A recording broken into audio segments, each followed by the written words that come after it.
Hi everyone, this is the third lecture in series of 5 lectures related to information technology of general science course. The lecture is computers, trillions bits per second. In this subject, we will talking about the history of computers, the computers in our world, and the future of computer. Let's get started. As you know, computer all around us. How does this affect where we live in? Almost where we do need support for the computers. However, do you know where the computer comes from? So I'll briefly show you the history of computer. You can see in the timeline, there are some highlights of the history of computer. BC, that means before Christ, and next is 18th century, 19th century, 20th century, and 21st century. There are some highlight here, but I think someone will ask me, what's computer in the BC is? Of course, it's not a real computer, it's just a calculating tool. It's called abacus. Abacus, first known, is a calculating machine used for counting.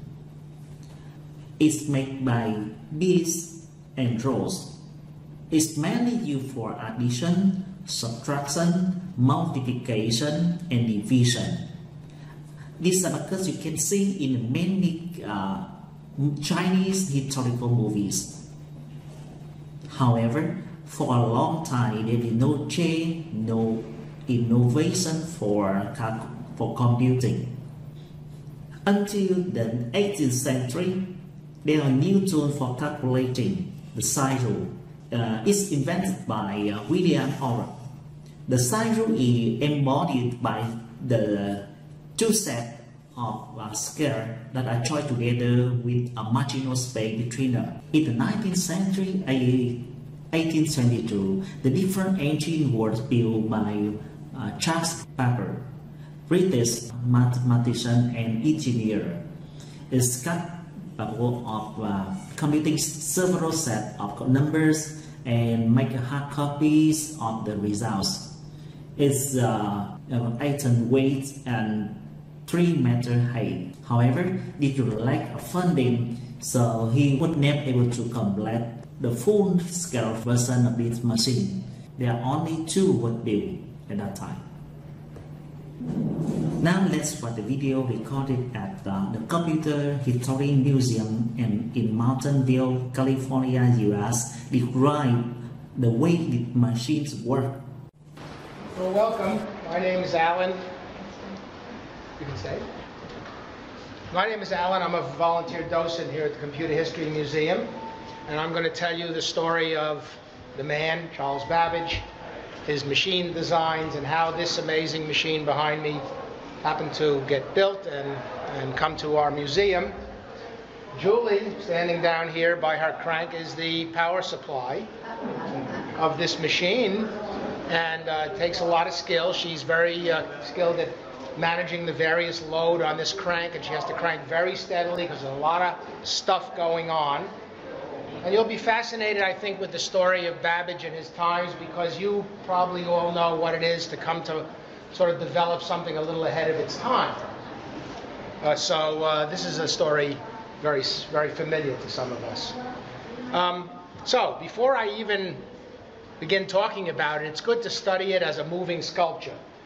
So let's let Julie crank it through about 5 cycles here, and you guys can look at it. If you have we'll only have about 45 seconds, but you should kind of rotate around and go look at the back happening and come back here in front of me in a few seconds, and we'll talk about it. So let's just make it move.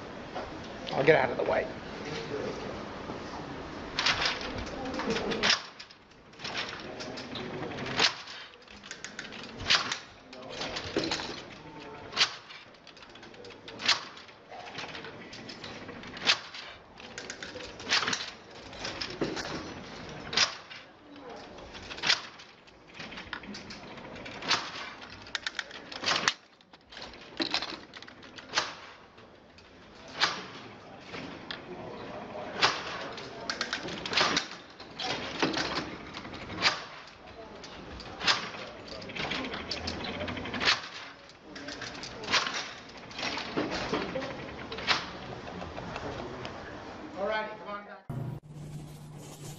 You can see in the video the machine working not by a power supply but by the human, right?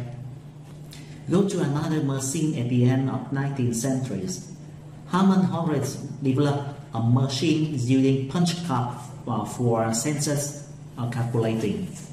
Now see the movie they introduced about this machine, how this work. Thing together and came up with the census for the United States. And when we were a small country, with not a lot of people, it worked really well that way. The problem was that by 1890, it got to the place where they realized that the time was increasing, and it got to the place where almost the entire year went by. I mean, the entire 9 years went by before they came up with the totals. So they would never catch up. So by 1890, they said, we'll never catch up. So the census said there has to be a better way to do this. And so they put out, said, you know, propose something that's cool that'll solve this problem. I'm sure they didn't use the word cool, but back then they used some other word. But, you know, come up with something unique that'll change this, because we can't go on this way, because we'll never catch up, ever. And so that makes the whole thing worthless. And so one of the people who knew the census well and had actually done work at the Census Department was Herman Holleris. And Herman Holleris came up with the idea of creating a card with holes in it.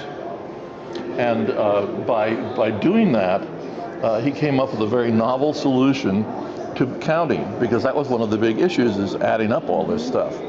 So what he did was he created a device that would punch holes in a card, so a person could now take the census information and punch it in a card, and then the card would be placed in this device here, the handle pulled down, and then wherever there was a hole in the card, it would count up the counter. So all these are counters, and one of those counters might be number of bedrooms. One, you know, like one would be like 1 bedroom, 2 bedroom, 3 bedroom, etc. And how many people would be, you know, on each counter. And so you just pull the handle down, and it would do the whole thing at once. Add all those numbers at once. And then it even got more sophisticated, where it had this little sorter unit here. And if they were trying to look for a certain thing, maybe like all the people that had under or over a certain amount of income, the little slot would open up, and they would drop the card in there, so they could actually group things that they were, you know, specifically trying to identify, and put them into different groups. So it was sort of like, it's a manual sorter, but it did it automatically. It opened a little trap door and let them put it in there. So it was amazing, because now the census was done in months, you know, in 1 year, you know, like 3 months, they did the entire census. So that was transformative. And so Herman Holleris was smart enough to realize, if it's good enough for the census, how about insurance companies? How about, you know, they started thinking, it's like, this is the big business. I have just created this really amazing thing. So then he started selling that kind of thing. Well, it didn't go unobserved. There was another company called CTR that was run by Thomas Watson. And CTR did time. In 20th century, computers developed so fast. We refer to the advancements of modern computers as the generation of computer. We are current in the 5th generation of computer. So let's look at the important feature of these 5 generations of computers. The first generation. This period from 1940 to 1955. This is the first time the machine language was developed for the use of the computers. These computers use a vacuum tube for circuitry and mathematical trunk for memory. However, it can solve only one problem at a time. The symbol of the computer in this period is ENIAC. So let's watch the clip about ENIAC here. tables. ENIAC was revolutionary in being the first large-scale general-purpose electronic digital computer ever built, and led to the evolution towards modern computer technology by developing the stored program architecture that is the fundamental architecture for all computers today. They sound... Through the clip, you can see that ENIAC is a big computer, right? However, the problem of vacuum tubes is which were bulky, use a lot of energy, were fragile, and were easy to overheat. The second generation of computer, this was from the periods of 1956 to 1963. The second generation of computer replaced vacuum tubes by transistors. A transistor is a semiconductor device used to amplify or switch electrical signal and power. In this video, we show how the transistor work. The heatsink, the components quickly reach 45 degrees Celsius or 113 degrees Fahrenheit with a current of just 1.2 amps. They will become much hotter as the current increases. But for electronic circuits with small currents, we can just use these resin body transistors, which do not require a heatsink. On the body of the transistor, we find some text. This will tell us the part number, which we can use to find the manufacturer's datasheet. Each transistor is rated to handle a certain voltage and current, so it's important to check these sheets. Now, with a transistor, we have 3 pins, labeled E, B, and C. This stands for the emitter, the base, and the collector. Typically, with these resin body type transistors with a flat edge, the left pin is the emitter, the middle is the base, and the right side is the collector. However, not all transistors use this configuration, so do check the manufacturer's datasheet. We know that if we connect a light bulb to a battery, it will illuminate. We can install a switch into the circuit and control the light by interrupting the power supply. But this requires a human to manually control the switch. So how can we automate this? For that, we use a transistor. This transistor is blocking the flow of current, so the light is off. But if we provide a small voltage to the base pin in the middle, it causes the transistor to start allowing current to flow in the main circuit. So the light turns on. We can then place a switch on the controlling pin to operate it remotely, or we can place a sensor on this to automate the control. Typically, we need to apply at least 0.6 to 0.7 volts to the base pin for the transistor to turn on. Here, they advanced from vacuum tube to transistors. This makes the computer smaller, faster, and more energy efficient. The third generation of the computer, integrated circuit. In short term, you can hear they call IC. The period was from 1964 to 1971. The transistors were made smaller inside and placed on silicon chips. It increased the speed and efficiency of the computers. So let's watch the video here to explain more about the integrated circuit. The full form of IC is, most of you probably know, is integrated circuit. So to make one of this IC, you will need thousands of electronic components like resistor, capacitor, diode, and transistors. They are directly formed onto a sheet of silicon, so they get a shape of an IC. Now, if we talk about their types, they are divided into 2 groups. The first one is a square IC, like this at MAGAT-FEED28 on Arduino Nano. You can see that it has pins on all the 4 sides, which is in some ICs contain 80 pins, and in some ICs it contains 100 pins. Even these pins reach more than 500.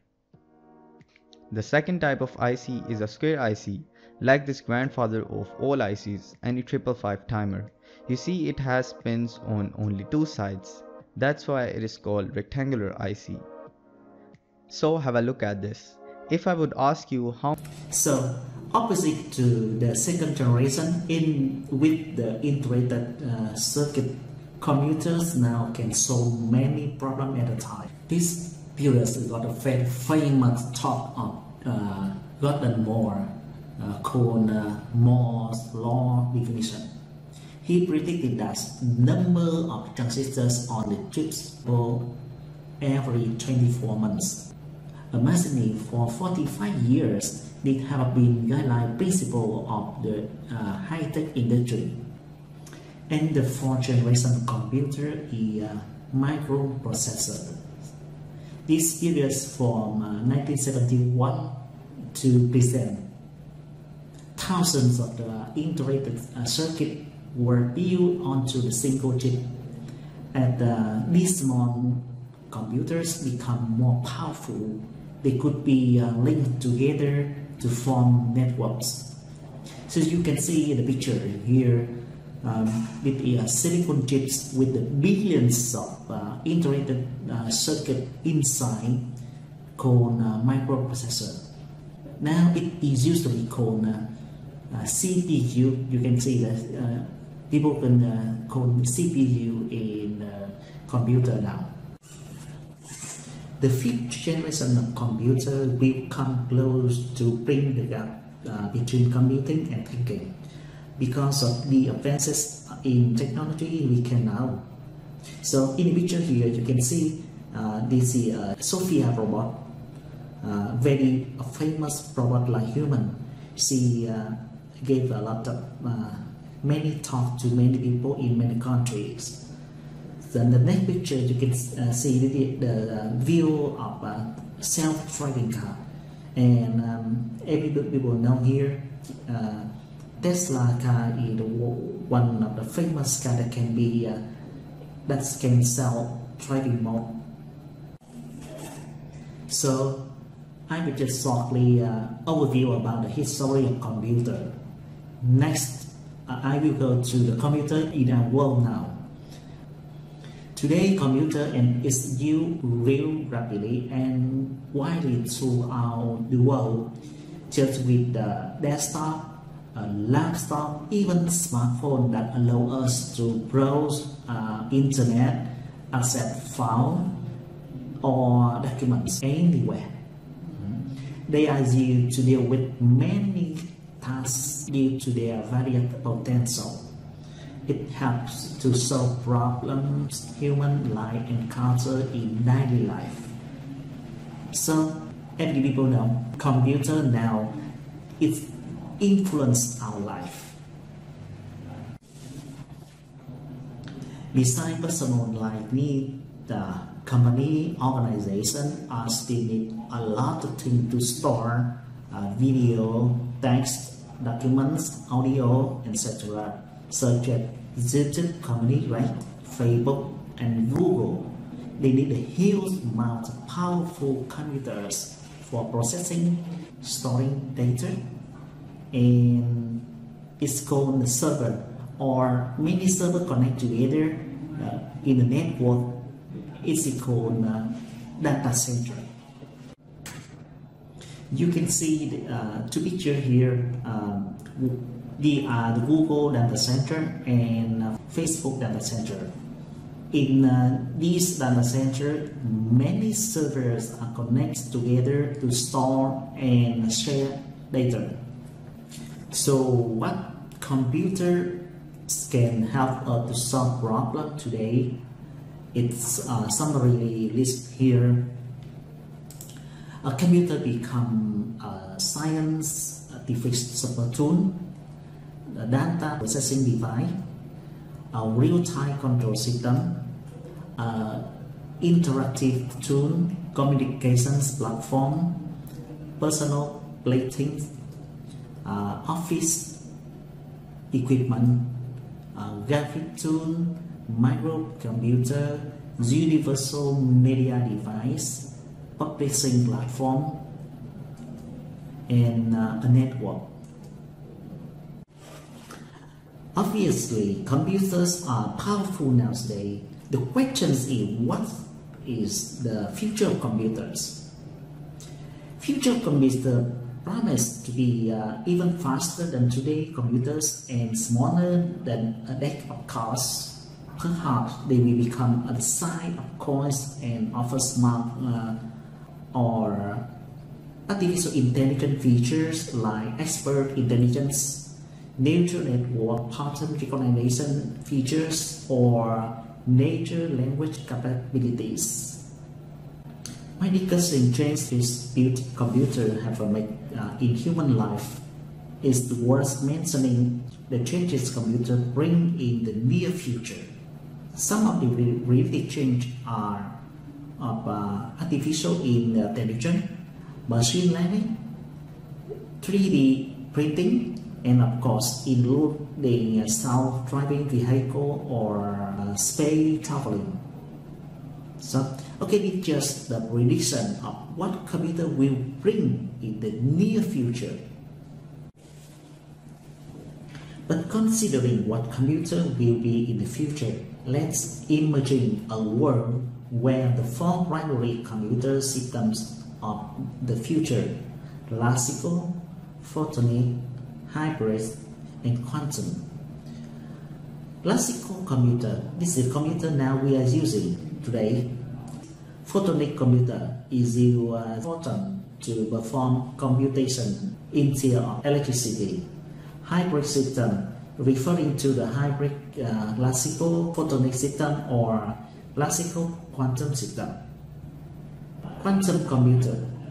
Today's quantum computers are just built in laboratory, but they believe that it could be help to solve complicated problems in very fast time and general artificial intelligence. The question is how computers change our life. Shortly, computers have changed our life beyond imagination and continue to play important role on human life and behavior. It provides advanced facility for our life and also create effective learning, production, control, and utilization.